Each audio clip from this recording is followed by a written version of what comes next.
ইতিহাসের সবচেয়ে বড় ট্র্যাজেডি আর চরম নাটকীয়তার এক নিষ্ঠুর সাক্ষী হলো আজ পুরো বিশ্ব। 2026 ফিফা বিশ্বকাপের মেগা ফাইনালে স্পেনের কাছে 1-0 গোলে হেরে শিরোপা হাতছাড়া হলো লিওনেল মেসির আর্জেন্টিনার। কিন্তু এই হারের পর মাঠের ফুটবল ছাপিয়ে এখন টক অফ দ্য ওয়ার্ল্ডে পরিণত হয়েছে ম্যাচের রেফারিং এবং ফুটবল জাদুকর লিওনেল মেসির কান্না ভেজা এক বিস্ফোরক সাক্ষাৎকার। ম্যাচ শেষে মাঠের মধ্যেই কান্নায় ভেঙে পড়া মেসি সংবাদ সম্মেলনে এসে রেফারিকে নিয়ে এমন কিছু গুরুতর, চাঞ্চল্যকর এবং নজিরবিহীন অভিযোগ তুলেছেন যা শুনে পুরো ফুটবল বিশ্বে রীতিমতো তোলপাড় শুরু হয়ে গেছে। মেসি সরাসরি ক্ষোভ উগরে দিয়ে বলেছেন, মাঠের রেফারি তাদের সাথে চরম অন্যায় ও দুর্নীতি করেছেন, আর এই রেফারির নির্লজ্জ বিতর্কিত সিদ্ধান্তের কারণেই আজ আর্জেন্টিনার কোটি কোটি ভক্তের টানা দ্বিতীয় বিশ্বকাপ জয়ের স্বপ্ন চিরতরে চূর্ণ বিচূর্ণ হয়ে গেছে। নিউ জার্সির মেটলাইফ স্টেডিয়ামে আজ ম্যাচ শুরুর প্রথম মিনিট থেকেই এক টান উত্তেজনা বিরাজ করছিল।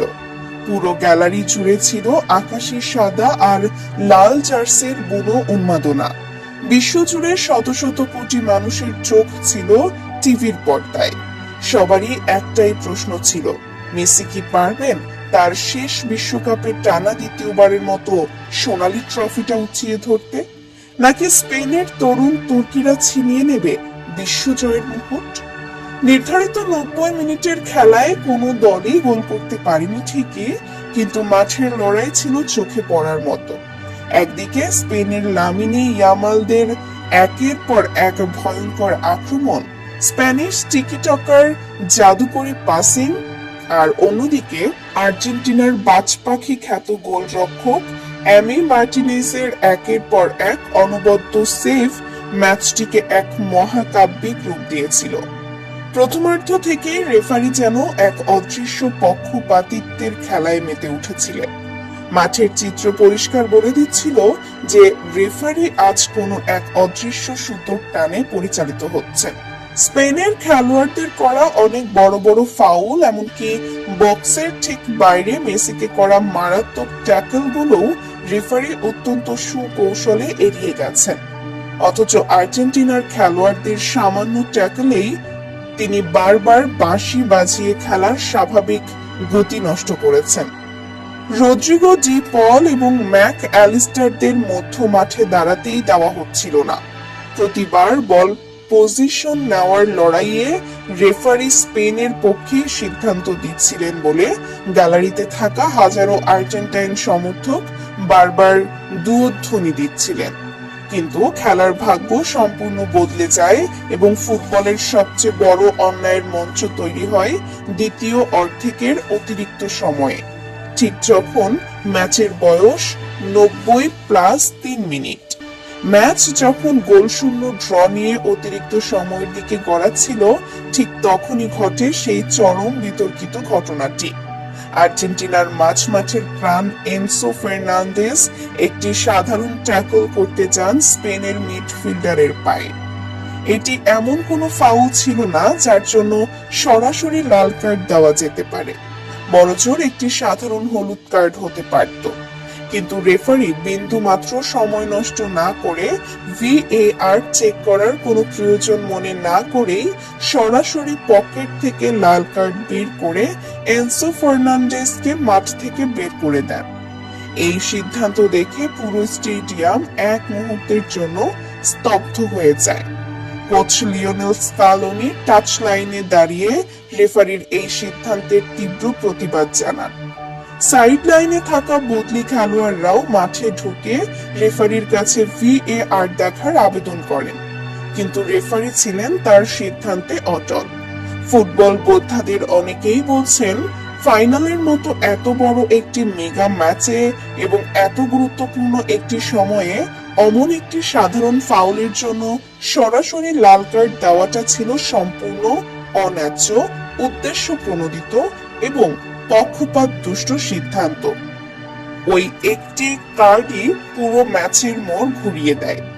10 জনের দলে পরিণত হয়ে অতিরিক্ত সময়ে আর্জেন্টিনার পুরো কৌশল হুড়মুড় করে ভেঙে পড়ে।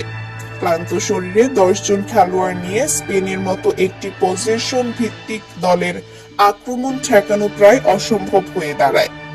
তবুও ডি পল, রোমেরো এবং লিসান্ড্রো মার্টিনেসরা নিজেদের শরীরের শেষ রক্তবিন্দু দিয়ে স্পেনের আক্রমণ ঠেকিয়ে যাচ্ছিলেন, কিন্তু শেষ রক্ষা আর হলো না।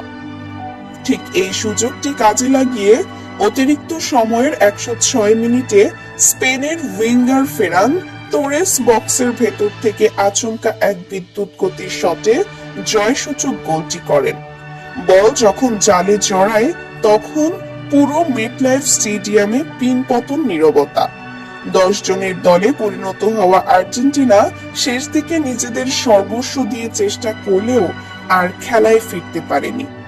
ডি মারিয়ার বিদায়ী মঞ্চে তাকে একটি জয় উপহার দেওয়ার স্বপ্ন, মেসির টানা দ্বিতীয় বিশ্বকাপ জয়ের স্বপ্ন, সবকিছু স্পেনের রক্ষণভাগ আর রেফারির বিতর্কিত বাঁশির কাছে যেন অসহায় আত্মসমর্পণ করতে বাধ্য হয়।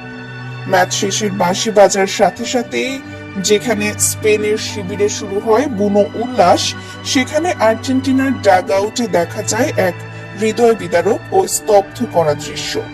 নিজের ক্যারিয়ারের হয়তো শেষ বিশ্বকাপ ফাইনালের এমন করুণ ও অন্যায্য পরিণতি দেখে মাঠের মধ্যেই অঝরে কাঁদছিলেন ফুটবলের বরপুত্র লিওনেল মেসি।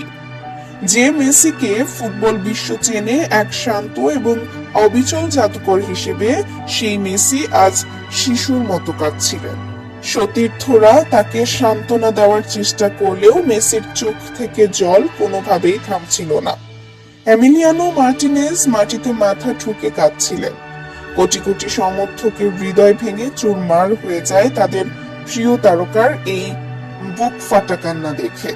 গ্যালারিতে থাকা আর্জেন্টাইন শিশু বৃদ্ধ সবার চোখেই ছিল অঝোর ধারা। তারা বুঝতে পারছিলেন আজ তাদের প্রিয় দলটি প্রতিপক্ষের কাছে হারেনি, হেরেছে ফুটবলের এক নোংরা রাজনীতির কাছে। পরবর্তীতে সংবাদ সম্মেলনে এসে কান্না ভেজা চোখে এক চরম ক্ষুব্ধ কণ্ঠে মেসি মাঠের রেফারিকে সরাসরি কাঠগড়ায় দাঁড় করান। এত বছরের শান্ত স্বভাবের মেসিকে আজ যেন এক অন্য রূপে দেখল পুরো বিশ্ব। মেসির এই বিস্ফোরক মন্তব্যের পর সামাজিক যোগাযোগ মাধ্যমে এখন কোটি কোটি আর্জেন্টিনা সমর্থক রেফারি ও ফিফার ওপর ক্ষোভ উগরে দিচ্ছে। অনেকেই বলছেন 11 জনের আর্জেন্টিনার বিপক্ষে জেতা অসম্ভব জেনেই হয়তো মাঠের বাইরে থেকে এমন ঘৃণ্য ছক কষা হয়েছিল। সাধারণ ফুটবল ভক্ত থেকে শুরু করে সাবেক কিংবদন্তি ফুটবলাররাও আজ রেফারির এই জঘন্য ভূমিকার কড়া সমালোচনা করছেন। সোশ্যাল মিডিয়ায় justice for Argentina hashtag trending এ পরিণত হয়েছে। ফিফার নিরপেক্ষতা নিয়ে আজ নতুন করে প্রশ্ন উঠেছে বিশ্বজুড়ে।